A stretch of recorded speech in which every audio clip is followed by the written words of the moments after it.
dar início ao 9º painel. Empregabilidade, a interação entre a educação e o mundo do trabalho. Empregabilidade. Hoje em dia, é mais importante ter empregabilidade do que emprego, ou seja, a condição de ser empregado a qualquer momento? Como fazer para que o indivíduo possua empregabilidade de modo a permitir-lhe enfrentar o avanço do desemprego e, por essa via, manter a sua qualificação de forma permanente, dentro e fora da empresa, atender e ser atendido pelo mercado?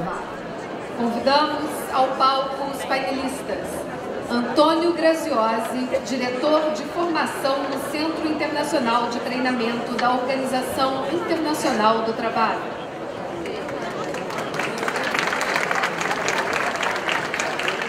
Paula Calef, diretora executiva de ensino da Estácio Participações e reitora da Universidade Estácio de Sá. Roberto Boclin, presidente do Conselho Estadual de Educação do Rio de Janeiro, chefe de gabinete da Secretaria de Ciência e Tecnologia do Estado do Rio de Janeiro, professor adjunto do mestrado em avaliação da Fundação Cesgrin. E para presidir o painel, convidamos a administradora Cláudia de Salles Stadlober, presidente do Conselho Regional de Administração do Rio Grande do Sul, mestre em Ciências Sociais Aplicadas pela Universidade do Vale do Rio dos Sinos, doutora em Educação pela PUC do Rio Grande do Sul. E eu passo a palavra, então, à presidente do painel.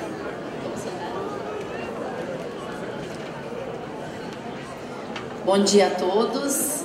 É uma satisfação poder estar aqui conduzindo esse painel com painelistas tão renomados que vão trazer para nós grande conhecimento para esse tema sobre a empregabilidade e a educação, que tem sido um tema muito debatido, discutido dentro das universidades, dentro das escolas. Na área de administração, a gente sabe do grande desafio que nós temos em preparar os jovens, preparar os administradores para enfrentar o mercado de trabalho. Esse tema ele é discutido no Brasil, assim como é discutido em todo o mundo. Como preparar um indivíduo para se colocar no mercado de trabalho e realmente gerar um impacto social, conseguir gerar mudança, conseguir gerar uma perspectiva também de desenvolvimento. Sem mais delongas, então vou passar para o nosso primeiro painelista para fazer sua apresentação, professor Antônio, da OIT de Turim.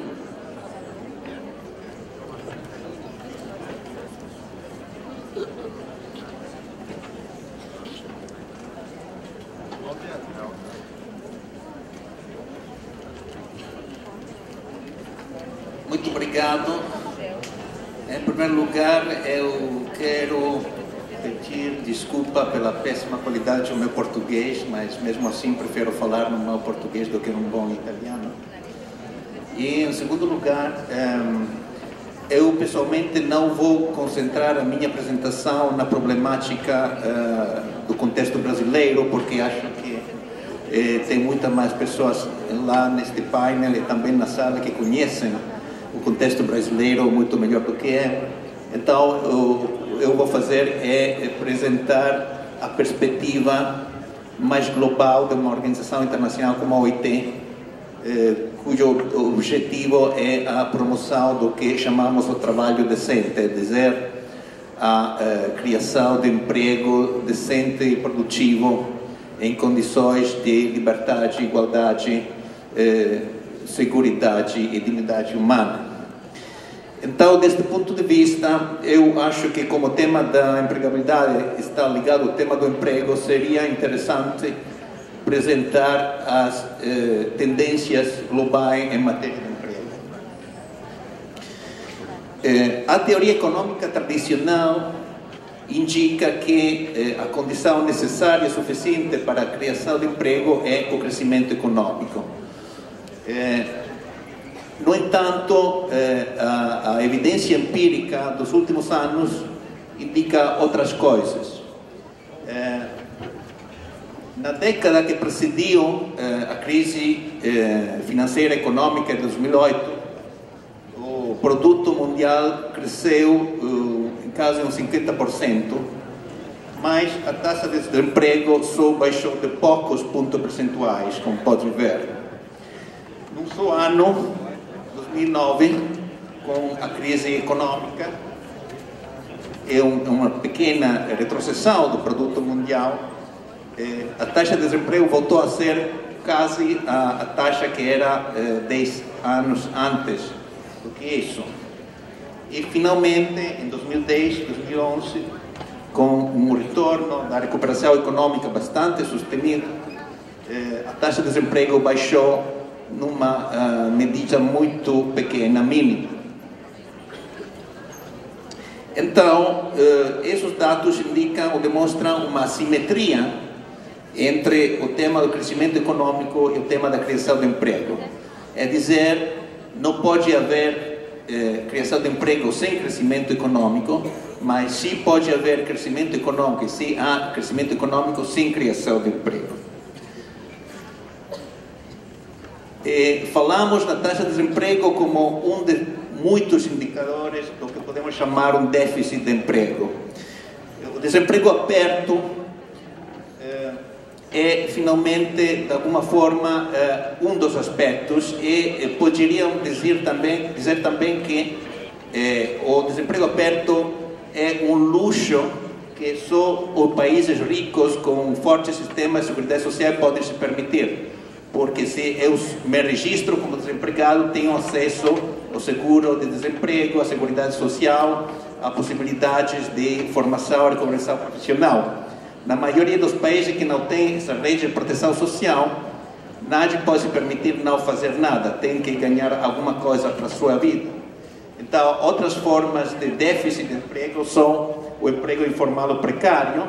A OIT calcula que 1.500 milhões de pessoas trabalham em conta própria sem adequada proteção social ou trabalham na família sem remuneração.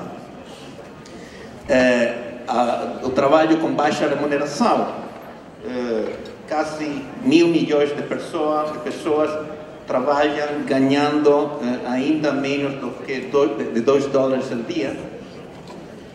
A exclusão social, ou seja, o efeito diferente que tem o problema de emprego nos diferentes grupos sociais, e só lá vamos mencionar o tema de gênero, a diferença entre homens e mulheres, a taxa mais alta de desemprego das mulheres em quase todos os sistemas econômicos, e o tema generacional, a diferença entre o emprego dos adultos e o emprego dos jovens, muito diferente, como podem ver.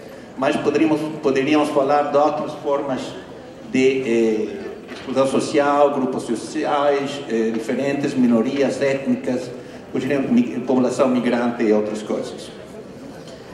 O trabalho infantil também é uma forma de expressão do déficit de emprego, porque o menino vai trabalhar para complementar as escassas rentas da sua família, dos seus pais, e também a migração internacional.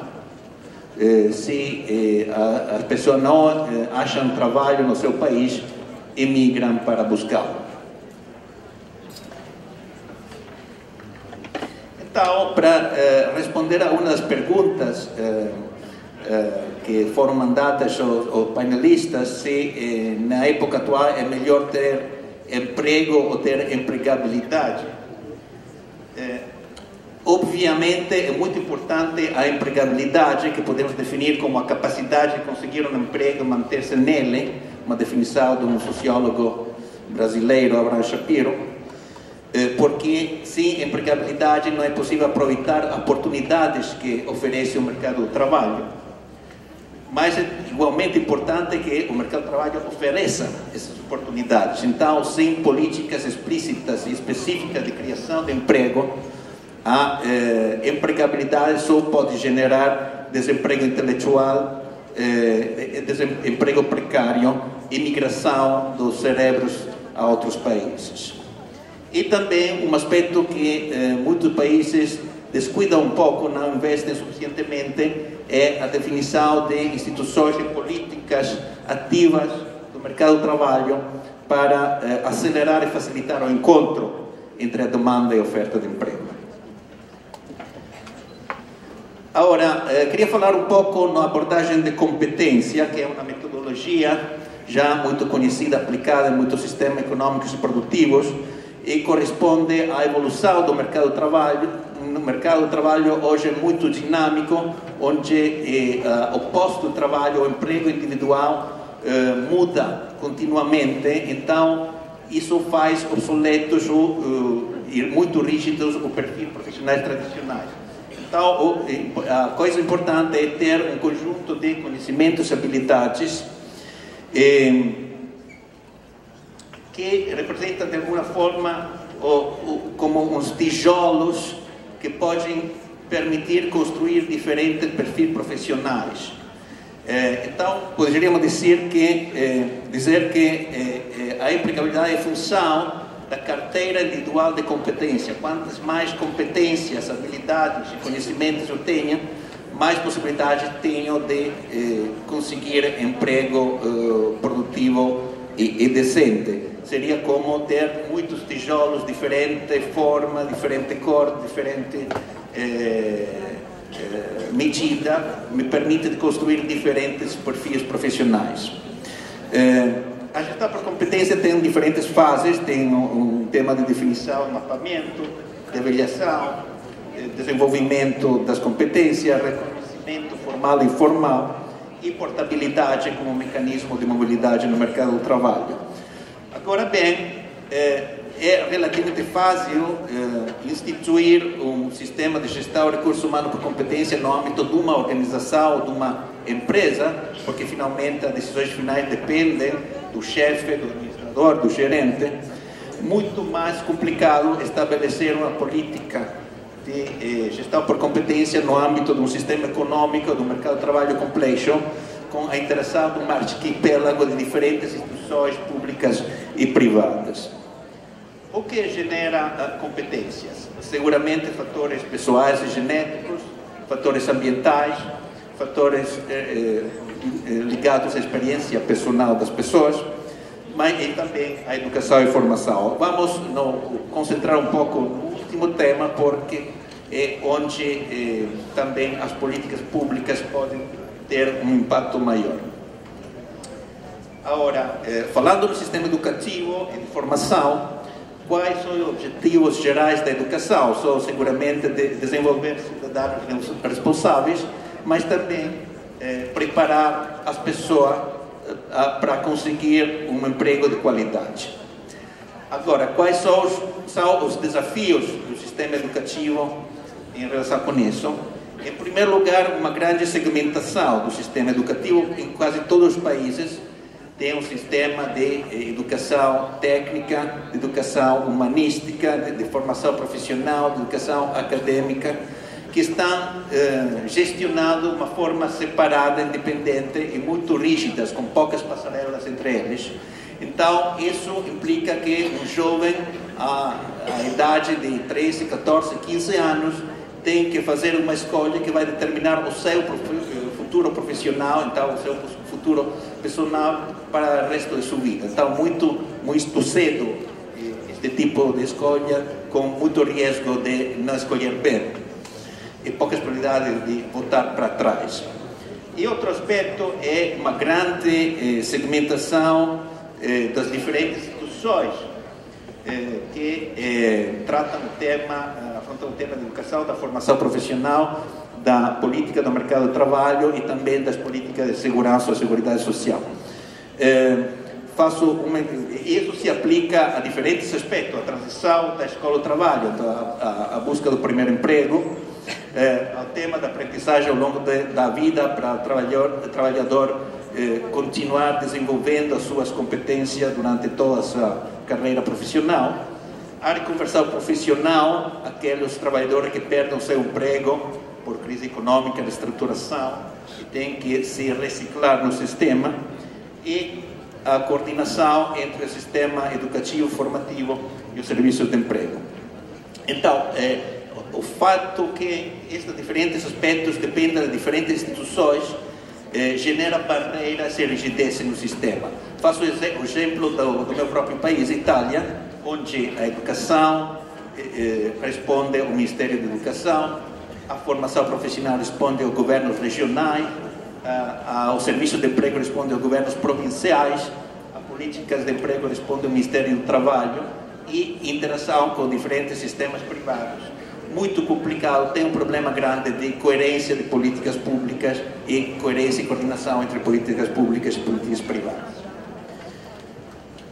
Então, quais são, do meu ponto de vista, os principais desafios do sistema de educação e formação profissional? Vou tratar em 4 temas: responder à demanda de competitividade dos setores produtivos, o emprego e a inclusão social de grupos vulneráveis, a qualidade e pertinência da aprendizagem e as migrações internacionais e a portabilidade das competências.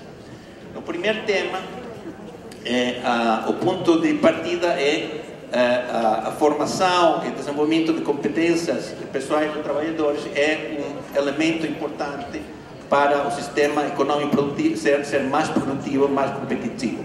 Agora bem, a relação entre produtividade e emprego é muito complexa, porque a produtividade depende de muitos fatores também, tecnologia, infraestruturas, organização do sistema e da empresa, e também o aumento da produtividade de um sistema econômico pode depender do incremento da produtividade dos trabalhadores individuais, mas também a transferência de força de trabalho dos setores menos produtivos aos setores mais produtivos. Um ponto fundamental de toda política efetiva é uma participação concreta e efetiva do setor produtivo no que seja planeamento, definição de normas, políticas, programas educativos de formação, planejamento, gestão do sistema das instituições, com parceria entre o setor público e o setor privado, financiamento, todo o sistema nacional é uma mistura de financiamento privado e público, mas muitas vezes são sistemas paralelos. O Estado financiando a formação e a educação que corresponde a objetivos sociais generais e o sistema privado financiando a formação relativa às suas necessidades específicas. Então, o tema é, mais uma vez, não ter diferentes sistemas paralelos, mas promover efetivas parcerias entre o setor público e privado em todos estes aspectos. E, do ponto de vista da OIT, é muito importante manter um sistema de diálogo social, esse diálogo entre as autoridades públicas, as empresas e os seus representantes, organizações de empregadores, e os trabalhadores, seus representantes, organizações sindicais, em torno ao desenvolvimento de políticas educativas e formativas relativas à demanda do mercado. Outro tema muito importante é a antecipação das competências. É muito importante que o sistema educativo identifique cedo quais são as competências que vão ser demandadas do mercado de trabalho, não somente no curto prazo, mas também no longo prazo, para poder se adaptar e flexibilizar a sua oferta e os seus programas. Lá temos muitas técnicas relativas à antecipação da competência. Também lá no Brasil o sistema Senai, por exemplo, tem muita boa prática nesta matéria. Outro aspecto é o reconhecimento e portabilidade das competências. As competências voltam a ser qualificações e têm uma certificação, um reconhecimento aceitado pelo mercado de trabalho, e o âmbito de referência tem a ser os marcos nacionais de qualificações que definem os parâmetros e normas relativas a isso. Também há um tema importante o reconhecimento das competências informais, as competências geradas pela experiência individual e a reputação individual do trabalhador, e esse é um desafio bastante importante em todos os sistemas. Finalmente, um grande obstáculo a resposta da demanda do setor produtivo é a típica segmentação do mercado do trabalho. Em qualquer país do mundo, o mercado do trabalho está dividido entre o setor rural e o setor urbano, e entre o setor tradicional, economia de subsistência, economia informal, e o setor moderno. E uma parte do setor moderno, o setor exportador, mais aberto a oportunidades, mas também aos desafios da globalização. Agora bem, nos países industrializados, setor rural é muito pequeno, o setor tradicional é muito pequeno, o setor moderno, o setor urbano são grandes e também o setor aberto à economia global é muito grande.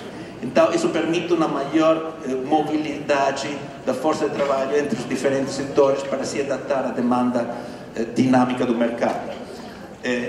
Em muitos países em desenvolvimento, a situação é o contrário, quer dizer, um setor rural muito grande, um setor tradicional muito grande, um setor urbano, um setor moderno pequeno, e um muito pequeno setor exportador aberto à economia global. Então, é como um trem com uma locomotiva muito pequena, carregado com um trem muito pesado e muito grande. Há dificuldades de mobilizar as competências neste setor, neste contexto é muito difícil.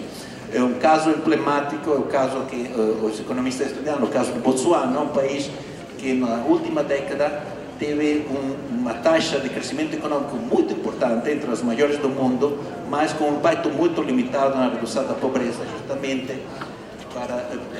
causado pela rigidez do seu mercado, o fato que o setor exportador de diamante, produção de diamantes, não tem impacto sobre o resto da sociedade.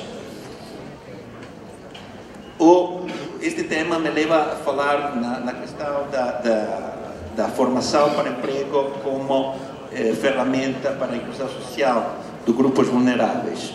Esse é, obviamente, um objetivo social, mas também um objetivo econômico, porque o sistema econômico não deveria desperdiciar o potencial econômico produtivo representado por grandes grupos sociais que, se não se insertam efetivamente na economia, isso representa um custo muito grande pela economia no seu conjunto.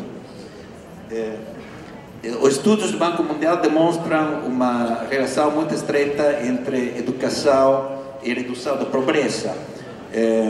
Se um chefe de família tem diploma secundário, a probabilidade dessa família de cair na pobreza se reduz em 25-40%.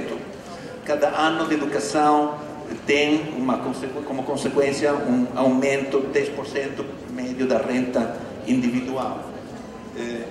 Mas muitas vezes o tema não é somente pobreza no sentido econômico, mas exclusão social no sentido de escassez ou poucas oportunidades de muitos grupos sociais. É muito complicado, sobretudo em vista de que muita desta força de trabalho está na economia informal, que por definição se escapa um pouco ao impacto das políticas públicas. Então, um dos problemas fundamentais do sistema econômico, dos sistemas educativos e formativos, é como reduzir a distância entre a oferta de educação e formação e os seus potenciais beneficiários.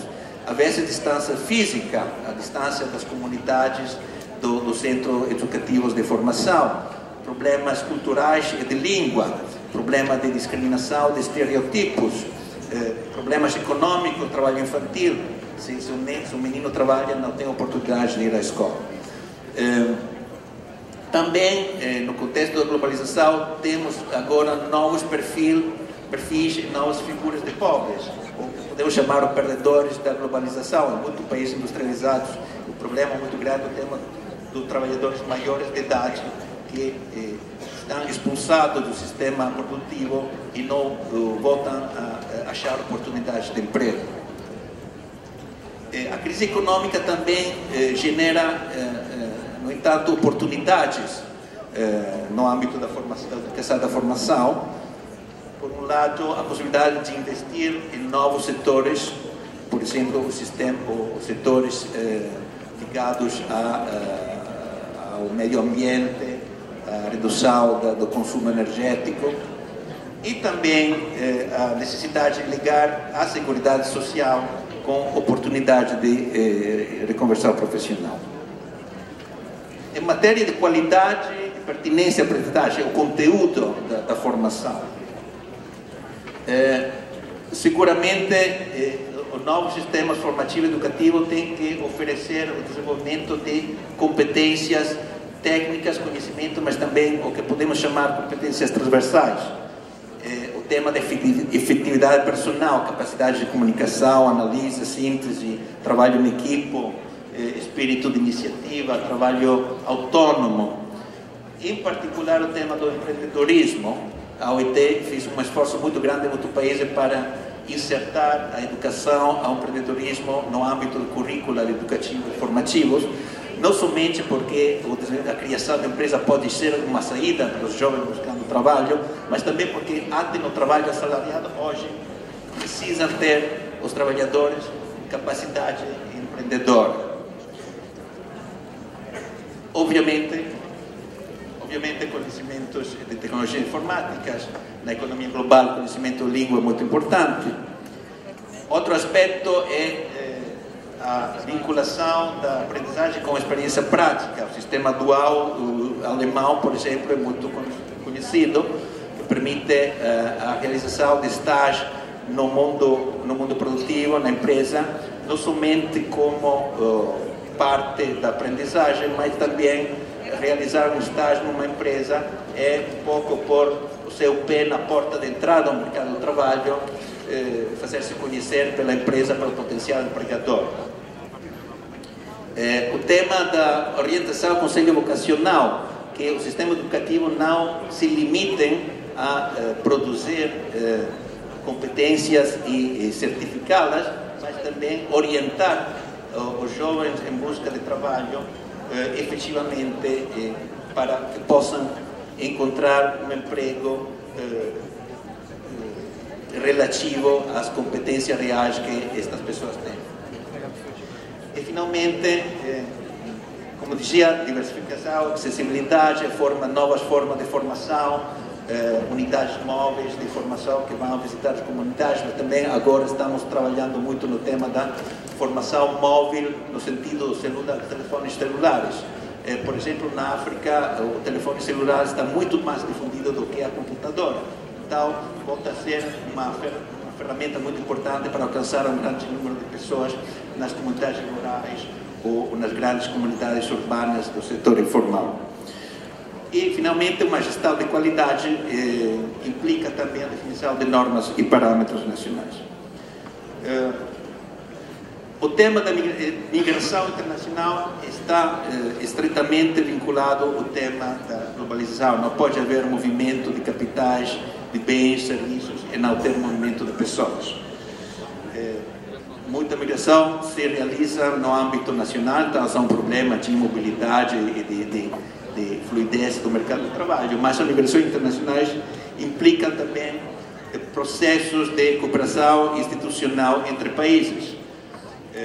Particularmente o processo de integração regional sempre dá a oportunidade de livre circulação dos trabalhadores no âmbito dos países concernidos, e isso genera a necessidade de definir mecanismos explícitos de portabilidade das competências e reconhecimento dessas competências. Temos exemplos de reconhecimento unilateral, um país reconhece a certificação e o sistema qualificatório do outro país que está mandando trabalhadores migrantes ao meu país, mas mais efetivo o reconhecimento bilaterais e também marcos regionais de qualificações.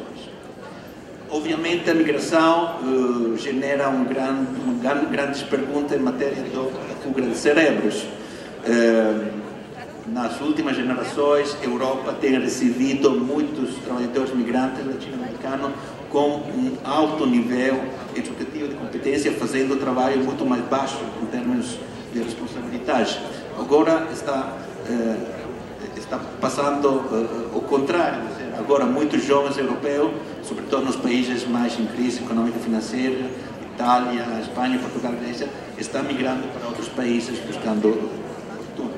Mas também a comunidade migrante no exterior representa uma oportunidade para o crescimento e a recuperação econômica dos países de origem, não somente em termos de remessas, a renda relacionada com o tema das remessas, mas também o fato de generar redes entre as comunidades migrantes no exterior e o país de origem pode generar projetos econômicos e produtivos muito importantes, e temos experiência muito interessante neste âmbito em muitos países diferentes.